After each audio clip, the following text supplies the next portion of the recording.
All right, so let's actually show you Singularity, the state-of-the-art user interface. Yeah, we're really going to show it. Wow. The third time's the charm. No, Wow, it looks just like Windows. That's amazing. I know, we have done it. Mark has done an amazing amount of work. Okay. Well, you know, if you've got the sort of height of user interface, All right. you can't go any higher.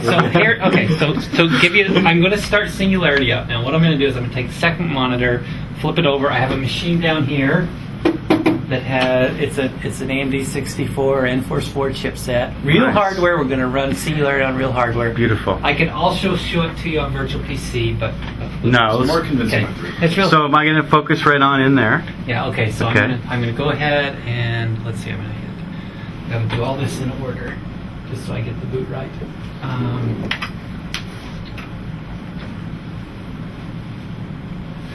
right. Hold on. Turn it off. There we go. Okay. Now the machine's starting up. Okay, and we're going to network boot Singularity. It's actually the way we normally run it in our environment is network boot, because we can repurpose the machine and recycle, and we don't have to re-image the hard disk drive or anything else. Okay.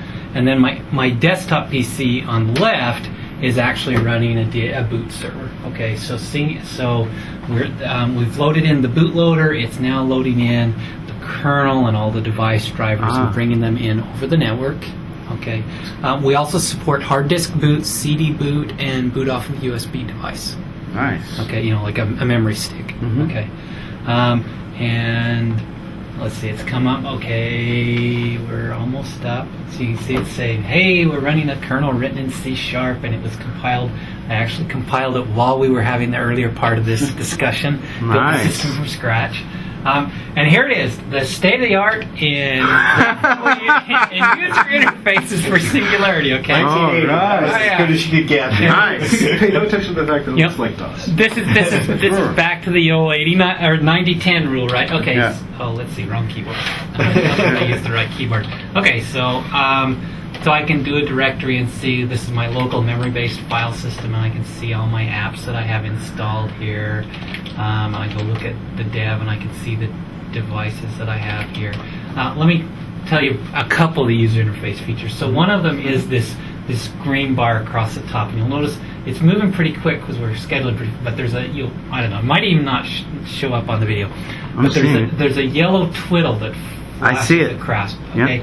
What this is showing is which thread. Every time we schedule a new thread, we move the twiddle one character forward, and Wow. we draw a different character for every single thread.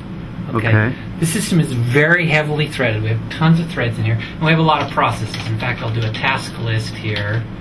Oops, if I could spell.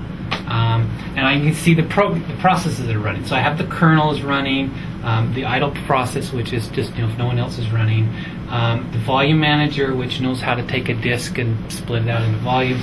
I'll go through, so you can see there's a process for each device that's running. So I have 2 disk drives on this machine, so I have a separate disk driver, up and loaded, separate disk drive process for each one. I have the keyboard.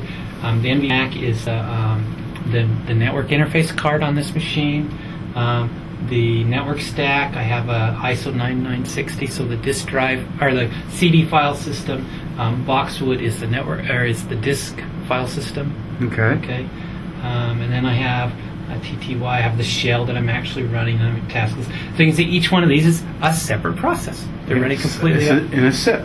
Each one of them is running in a SIP. And we talked about the microkernel design and how Singularity looks a lot like a traditional microkernel in the sense that things like drivers and like the file system are broken out into separate processes. Yep. And I think that far right column here tells that you're running in the default configuration where everything's in the same hardware protection domain. So this everything's in number one. So we're all in one That's hardware what you've protection. done. And the fun thing about Mark's hardware protection implementation is that we can do it. It's an install time. Well, actually, it's a runtime decision. So we can, if I can reboot and say, okay, next time when I reboot, I want the kernel its own domain and everything else in separate hardware protection domains. Excellent. And just get it. But let me ask this question just quickly. What happens when my SIP, and I'm a developer, and I've written a loop that I made a mistake in my code that you guys didn't catch, because you're not going to know necessarily that I'm writing a loop that's going to run forever because I don't know what I'm doing. Yeah. Then what aspect of the system says, I have an out-of-control SIP here? Oh, Kill it. well. So what's the global watcher? Oh, okay. So you talked about two different things. So one of them is, okay. Okay, so we have preemptive scheduling, for example, right? So we'll just interrupt the processor, we'll interrupt that thread, and we'll run other threads, and so you can't just stop the system. You and can't then bring the system to a halt. I can just do a kill. Let's see what happens when I kill 8. Oh no, we didn't call it kill. What did we call it? Dang it, I can't remember. There's some command that I can't remember the name of. Fine. Well, you're a kernel guy. Huh? Yeah, I am a kernel. Look at this silly UI. You don't play with this stuff. So the question is there some system at the top watching all the thread processes? And there isn't yet. This is one of the things we're building. Okay. In fact, it's what Mark and his intern are working on this summer is the service manager that watches everything else and decides, that thing doesn't look like it's behaving the way it ought to. But how do you watch everything else? How do you get into another process? Well, the thing when you have an isolated system like you're talking about. Well, the kernel knows what's happening, right? The kernel does know. The kernel knows, and the kernel does know, for example, one of the key aspects is, are you communicating, right? Because a process that's run amok, typically, it's going to go into itself and get stuck, right? Okay. And so we can look and see, is communication flowing across the channels at the rate that we expect, and if it's not, go shoot the thing in the head, and start up a replacement. Excellent. Okay. And that's just another component you're putting into the kernel. Yeah. I think it's fair to say that our overall goal is a reliable system that has predictable, well-known properties, and we've sort of walked before we could run, right? The project's been running for 3 years or so, and we started with these sort of fundamental questions of how do you build software for the system, what languages are you going to write it in, what properties can we verify, lots of sort of static things. And this summer is sort of an interesting time to be on the project because, and more recently with software as a self-describing manifest and annotating the device drivers, we're slowly sort of moving our way up the food chain, right? So now the questions that we're worrying about are, okay, we have a booting system, it's got these SIPs, they have interesting properties, what if they run amok? We haven't caught all the properties, what if they start to misbehave, can we shut them down and restart them? So, we've gone through this in order. We've established hopefully a firm foundation with these static language-based techniques and verification, and we're moving on to what the system looks like and behaves like when it runs, when it executes. Cool. Excellent. So I want to show you one more piece of the demo. Please do. This is just to bring home the fact that it is a compiled system. So I'm going to type, we have a special command called break, okay? That what it does is it stops the system and drops us into a kernel debugger. I'm going to have to turn off this display to get my keyboard and mouse. But we come over to the machine on the right, and I have anybody who's written, say, a device driver for Windows will recognize this program. It's the Windows debugger. Okay, the Windows System debugger. Sure. And let's see. Let's start the stack. Anyway, we have full debugger support for WinBag in Singularity, okay? So I can actually go in and I can see, so I've broken in the shell, there's a break, and you can see everything that's in the stack. So, and I can go in and let's go in and look at the main, and I can pull up source, and I can debug this just with a standard debugger. And let's see, I can go look at local. And look at that. Okay, so not only have we shown you a demo, we've actually shown you authentic Singularity source code. Wow. Okay. Unrecognized action. All the way down to excellent. The startup. Here's the. Let's see. Here's the startup code for starting up a process. Okay, and a thread when I start up a thread inside. Okay. And very cool. And it's just compiled code, so we actually didn't have to. We had to teach the debugger about Singularity, that its processes are different than Windows processes, a couple things. But we didn't have to teach it about safe code versus unsafe code, because to the debugger, it's just compiled code. It just looks like C++, only C#. In fact, we have a sort of mangling transform, right? The C# names get sort of mangled into pseudo C++ symbols so that the debugger will understand them. Well, this is great. So real quickly, because I know you have work to do, and they probably want me to get out of here and taking up valuable mind time.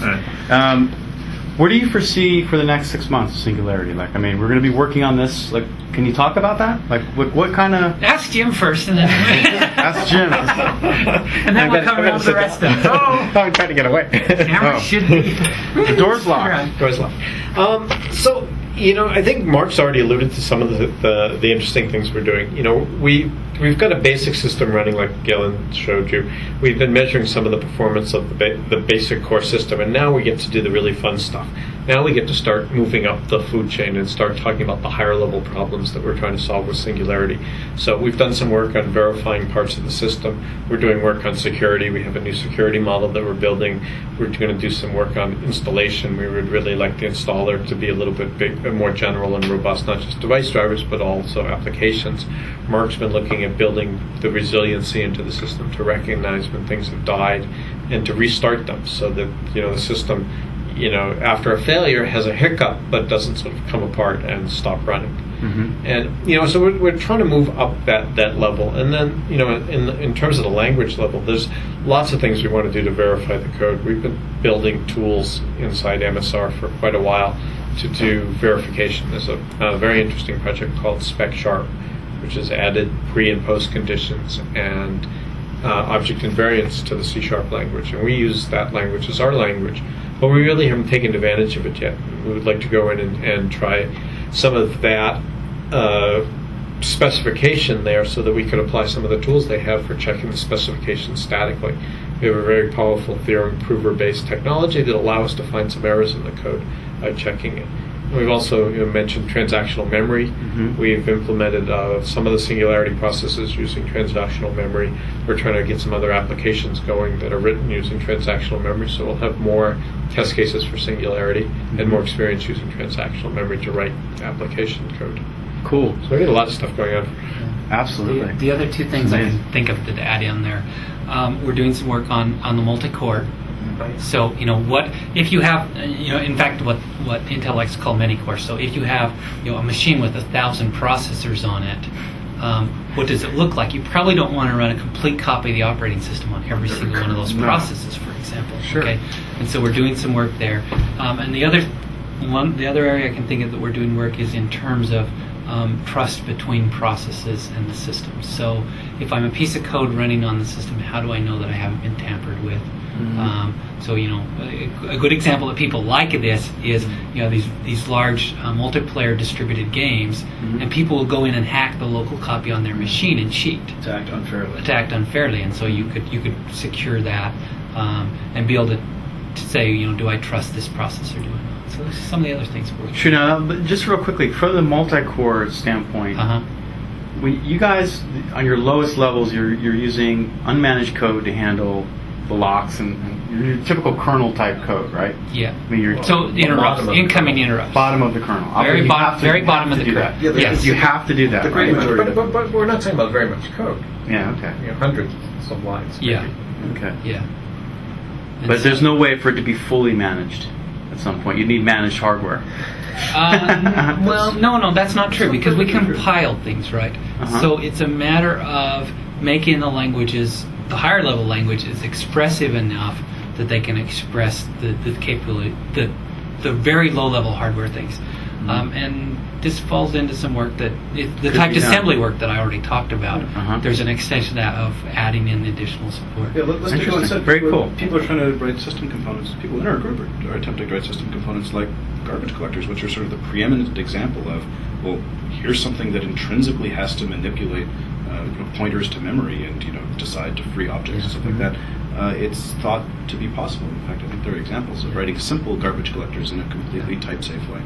Excellent. Well, I look forward to Singularity IV. Yep. We'll be back. We made so We'll much be money back. from the previous movies. Fantastic. Well, thank you guys. It's Thank always you. a pleasure to chat. We love the Channel 9 audience. All right. Well, they're going to be really psyched to have a new Singularity on C9. They've been asking for it. Great. So, There you go. We're happy to accommodate them. Yep. cool. And nice to meet you as well. Great job. And we'll come back again. We'll see you and see what you found out about this on the higher levels. Thank you. Thank you. And not doing it. Well, they're going to be really psyched to have a new Singularity on C9. They've been asking for it. Great. So- We're happy to accommodate them. Yep. Cool. And nice to meet you as well. Great job. And we'll come back again. We'll see you and see what you found out about this on the higher levels. Thank you. Thank you.